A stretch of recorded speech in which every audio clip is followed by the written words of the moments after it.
जब सैनिकों की शहादत होती है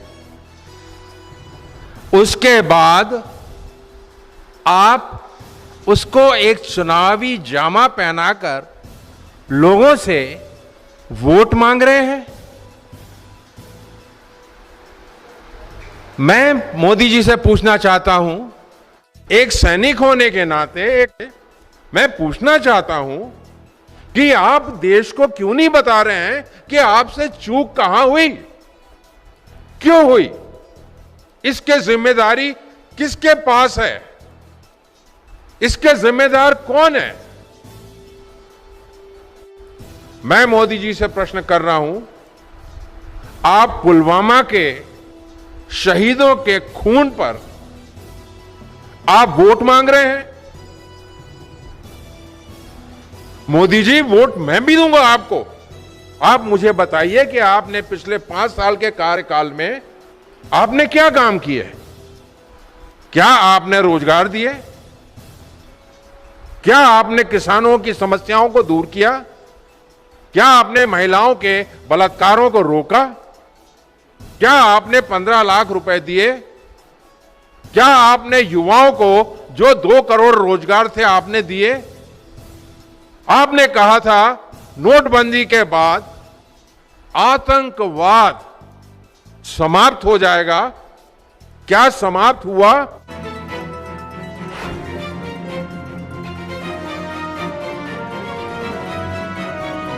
ये प्रधानमंत्री श्री नरेंद्र मोदी हैं, ये जिस हिसाब से सेना को आगे रखकर सेना के कंधे से जिस हिसाब से वो बंदूक चलाने की कोशिश कर रहे हैं, उस विषय में कुछ जानकारी मैं देना चाहता हूं। जनसभा में उन्होंने क्या कहा था?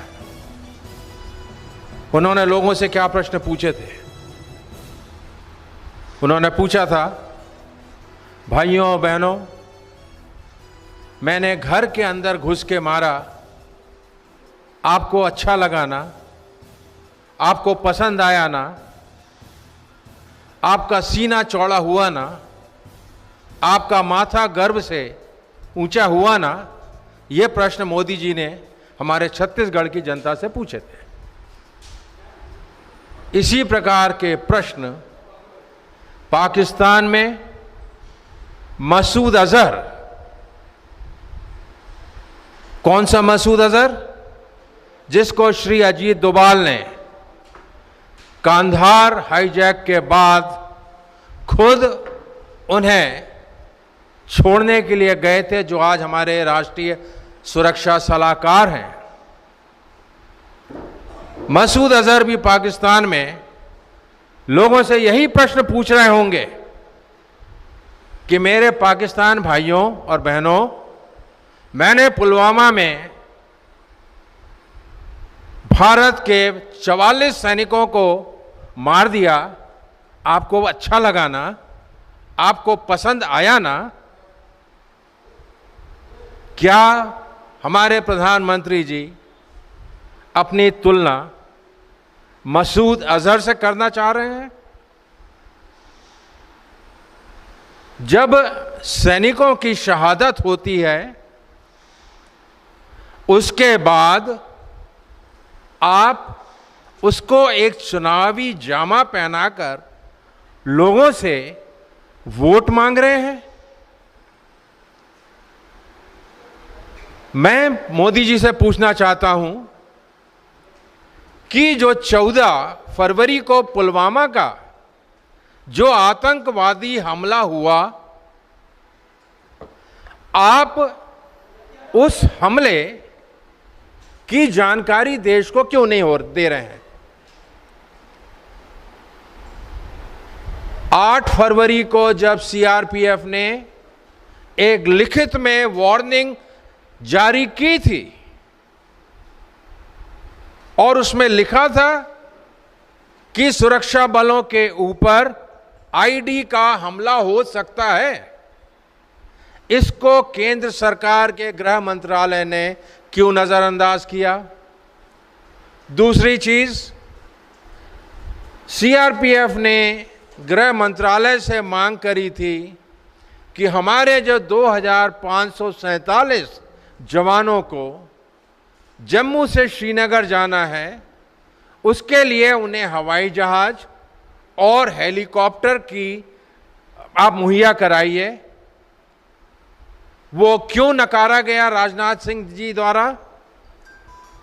तीसरा, जो एनआईए ने कहा है कि 14 फरवरी के हमले में 300 केजी एक्सप्लोजिव था, जिसमें जिलेटिन और आरडीएक्स शामिल था, ये सिविलियन गाड़ी किस हिसाब से सुरक्षा बल सीआरपीएफ के कॉन्वॉय के बीच में पहुंच गई? उसको उन्होंने फॉलो किया और उस गाड़ी के पास उन्होंने धमाका किया जो बुलेट प्रूफ नहीं थी। क्या ये जानकारी हमारे प्रधानमंत्री महोदय जी, जो प्रधान सेवक हैं, प्रधान चौकीदार हैं, क्या इस चौकीदारी में उनसे कहीं चूक हुई है? तो वो हमें क्यों नहीं बता रहे हैं? अभी राजनाथ सिंह जी ने, अमित शाह जी ने अभी परसों जब आए थे, उन्होंने क्या कहा? छत्तीसगढ़ शासन से, हमारे मुख्यमंत्री से क्या बोला कि आप जो हादसा अभी हुआ है जिसमें माननीय हमारे विधायक भाजपा के शहीद हो गए, भगवान उनकी आत्मा को शांति दे, उनके परिवार को ये ताकत दे। हमारी सरकार ने, हमारे मुख्यमंत्री ने फौरन जांच के आदेश कर दिए। मैं प्रधानमंत्री जी से एक सैनिक होने के नाते, एक कांग्रेस का कार्यकर्ता होने के नाते, एक छत्तीसगढ़ का मूल निवासी होने के नाते मैं पूछना चाहता हूं कि आप देश को क्यों नहीं बता रहे हैं कि आपसे चूक कहां हुई, क्यों हुई, इसके जिम्मेदारी किसके पास है, इसके जिम्मेदार कौन है?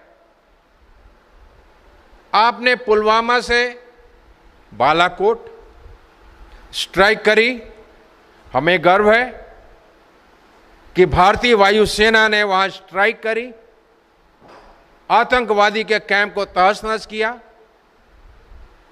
और भारतीय सेना ने हमेशा विषम परिस्थितियों में जो काम किया है, इसी कारण से आज हमारा देश अखंड है। दुनिया के बहुत सारे देश टूट गए हैं, जिसमें पाकिस्तान भी एक है, जिसको इंदिरा गांधी जी ने 1971 में सबसे बड़ी सर्जिकल स्ट्राइक करके ईस्ट पाकिस्तान को बांग्लादेश बना दिया था।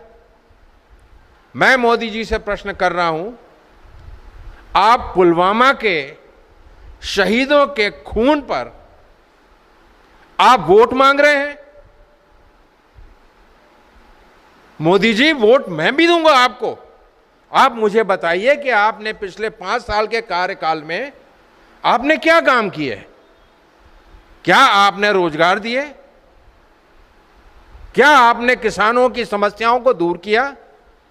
क्या आपने महिलाओं के बलात्कारों को रोका? क्या आपने 15 लाख रुपए दिए? क्या आपने युवाओं को जो 2 करोड़ रोजगार थे आपने दिए? आपने कहा था नोटबंदी के बाद आतंकवाद समाप्त हो जाएगा। क्या समाप्त हुआ? मैं आपको बताना चाहूंगा कि 2018 में जो लाइन ऑफ कंट्रोल में हादसे हुए हैं, 2010 में हमारे सिर्फ 9 सैनिक लाइन ऑफ कंट्रोल में शहीद हुए थे। 2018 में यह संख्या बढ़ के 61 हो गई। 2010 में सिर्फ 169 लाइन ऑफ कंट्रोल में वायलेशन हुए थे, जो 2018 में 1926 हो गए। मैं पूछना चाहता हूं, आपने आतंकवाद खत्म किया, या आपने आतंकवाद को आगे बढ़ाया? अभी इमरान खान पाकिस्तान के प्रधानमंत्री ने क्या कहा कि हम चाहते हैं कि भारतीय जनता पार्टी हिंदुस्तान में फिर से शासन में आए। वो चाहते हैं कि नरेंद्र मोदी जी फिर से प्रधानमंत्री बने। जब एक देश का नागरिक सरकार से प्रश्न पूछता है, चाहे वो पुलवामा के ऊपर हो, चाहे बालाकोट के ऊपर हो, प्रश्न तो आपसे ही पूछे जाएंगे जो सत्ता में है।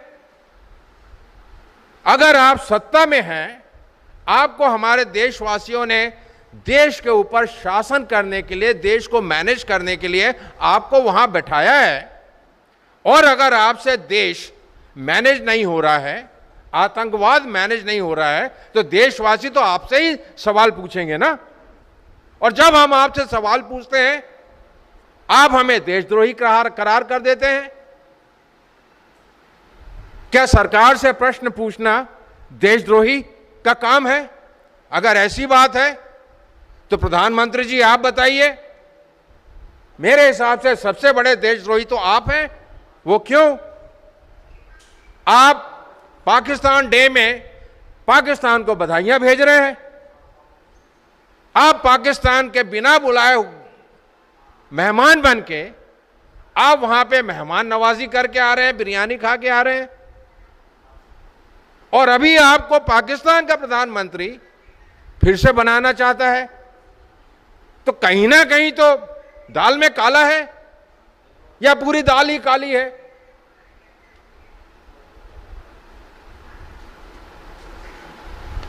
अगर पुलवामा के ऊपर आपको वोट मांगना है, बिल्कुल हम देंगे। आप बताइए पुलवामा क्यों हुआ? आप इसका जवाब हमें देश को दे दीजिए। बलौद में प्रधानमंत्री जी ने यह भी कहा था, भाइयों बहनों, आपको मजबूत सरकार चाहिए। मजबूत सरकार तब होगी जब आपकी सेना मजबूत होगी, क्योंकि भारतीय सेना एक ऐसी संस्था है जो हिंदुस्तान की सरकार का सबसे तेज और हथियार और ब्रह्मास्त्र है। जब पूरा शासन के यंत्र और तंत्र प्रशासन फेल हो जाता है, तब आप सेना को बुलाते हैं, और सेना हर विषम परिस्थिति को उसको सम कर देती है। कोई एहसान नहीं करती, अपना फर्ज निभाती है, और फर्ज निभाती है जज्बे के साथ।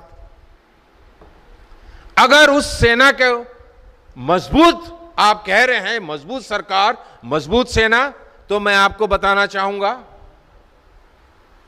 जनरल बीसी खंडूरी जो भारतीय जनता पार्टी में अटल बिहारी जी के मंत्री रहे, जिन्होंने क्वाड्रेंगल रोड्स बनाई, उत्तराखंड के मुख्यमंत्री रहे, मोदी जी ने उन्होंने खंडूरी जी को डिफेंस स्टैंडिंग कमेटी का चेयरमैन बनाया था। और यह बनाया था जब मोदी सरकार 2014 में इनकी सरकार आई। अप्रैल 2018 को जनरल बीसी खंडूरी ने संसद के पार्लियामेंट के फ्लोर में संसद को बताया, देश की सरकार को बताया कि प्रधानमंत्री जी, आज हिंदुस्तान की सेना के पास जो 68% इक्विपमेंट है, आर्म्स है, एमिनेशन है, ये ऑब्सोलीट है, मतलब ये पुराना हो चुका है। सिर्फ 24% कंटेम्परेरी है, जिससे आज काम चलाया जा सकता है, और सिर्फ 8% जो आपके वेपन सिस्टम है, इक्विपमेंट है, वो मॉडर्न है। उन्होंने भाजपा के मंत्री होने के बाद उन्होंने प्रधानमंत्री जी को एक सच्चाई उनके सामने रखी, अगर कोई आदमी आपकी सच्चाई, आपकी कमियों को आपके सामने रख रहा है, तो वो तो आपका मित्र हुआ ना। वो नहीं चाहता कि आपके पास वो जो कमजोरी है उससे हमारे देश को नुकसान पहुंचे। लेकिन हमारे प्रधानमंत्री जी ने क्या किया? सितंबर 2018 को उन्होंने बीसी खंडूरी को उस चेयरमैन के पद से हटा दिया गया और उसकी जगह कलराज मिश्रा को बनाया। और क्या कह के बनाया? यह कह के कि बीसी खंडूरी की उम्र हो गई है। आपको पता है कलराज मिश्रा जी की उम्र 78 साल की है। तो यह सरकार दुनिया के सामने बोल रही है कि मजबूत सरकार, मजबूत सेना, और आप सेना को क्या कर रहे हैं? जब मोदी जी 15 जनवरी 2013 को जब इनको भारतीय जनता पार्टी ने घोषित किया था कि ये हमारे प्रधानमंत्री के चेहरा है, तब इन्होंने रेवाड़ी में 3 लाख पूर्व सैनिकों की जनसभा में कहा था कि हम देश को कहां से कहां पहुंचा देंगे। और जब कोई भी व्यक्ति पूर्व सैनिकों से ऐसा वायदा करता है तो एक मैसेज जाता है पूरे देश को कि जो अपने सैनिकों के काम कर सकता है वो पूरे देश का काम करेगा। लेकिन मैं एक सैनिक होने के नाते मुझे गर्व है, 5 लड़ाइयों में मैंने हिस्सा लिया है।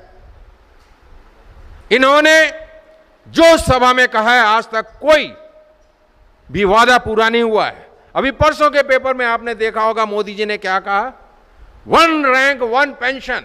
जब चुनाव आयोग ने उनसे कहा कि आप जवान की शहादत के ऊपर वोट मत मांगिए, तब उन्होंने अपना नैरेटिव चेंज करके क्या किया कि ठीक है 1 रैंक 1 पेंशन जो हमने सेना को दी है उसके नाम पे तो हम सेना का गुणगान कर सकते हैं। मैं आपको बताना चाहूंगा मोदी जी ने फिर इस बार झूठ बोला है। जेटली जब कोश्यारी कमेटी मीटिंग आई, जब वो रिपोर्ट आई, उस समय भारतीय जनता पार्टी विपक्ष में थी और संसद में कोश्यारी कमेटी की रिपोर्ट जिसको हमारी एनडीए की सरकार ने मांगा था उसको विपक्ष ने भी माना था। लेकिन जैसी सरकार आई उन्होंने 1 रैंक 1 पेंशन की परिभाषा बदल डाली और ओआरओपी के नाम पे सिर्फ एक इंक्रीमेंट दिया है, 1 रैंक 1 पेंशन नहीं दी है। 1300 दिन हो गए हैं जंतर मंतर में पूर्व सैनिक धरने में बैठे हैं, लेकिन पिछले 1 महीने से उन्होंने इसको टेम्परेरी बंद किया है, क्योंकि देश में जो ये पुलवामा अटैक हुआ तब वो नहीं चाहते थे पूर्व सैनिक कि लोगों का ध्यान हमारी तरफ बटे, क्योंकि उस समय देश का एक मुद्दा था।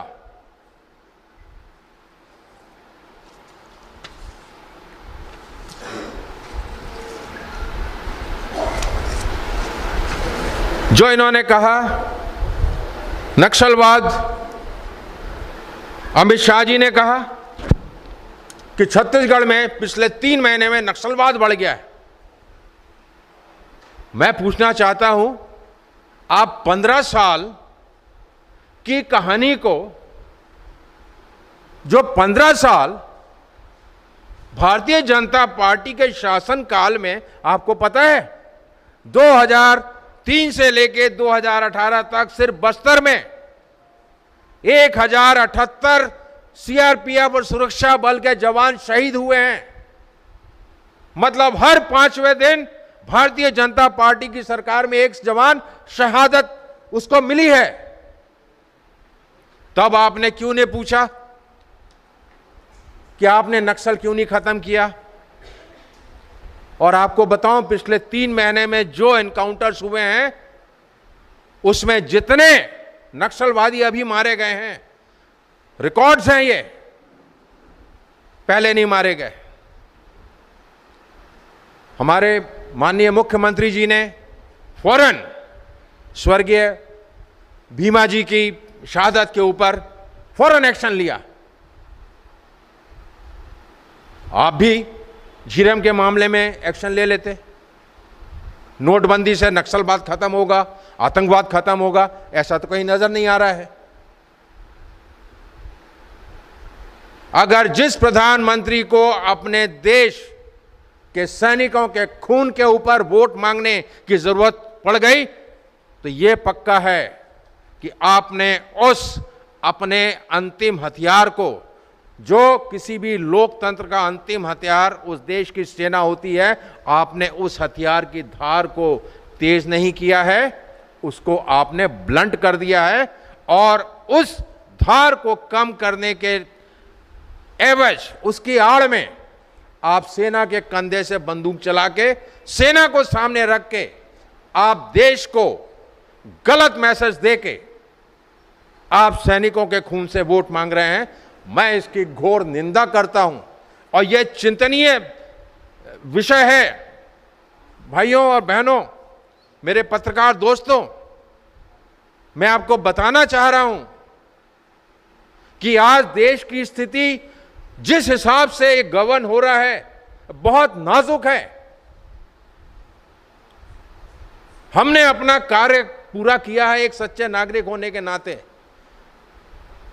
लेकिन आज से 15 साल के बाद जब देश की समस्या इतनी बढ़ जाएगी जहां से हम जिसको कहते हैं पॉइंट ऑफ नो रिटर्न, तब अगर किसी को गाली देना हो तो कम से कम मैं ना हूं। आपके आने वाली नस्लों आपसे पूछेंगी, जब देश टूटने की कगार में जब शुरुआत हुई थी तब आपने क्यों नहीं आवाज उठाई? कम से कम मुझे तो कोई, मेरे आने वाली नस्लें मुझे गाली नहीं देंगी कि ब्रिगेडियर प्रदीप यदु ने आवाज उठाई थी इस सरकार के खिलाफ। बीज अगर जहरीला है तो उसमें से फल जहरीले ही निकलेंगे। आप जहरीले बीज से यह उम्मीद करेंगे कि उससे आम पैदा होगा या अमरूद पैदा होगा, नहीं हो सकता।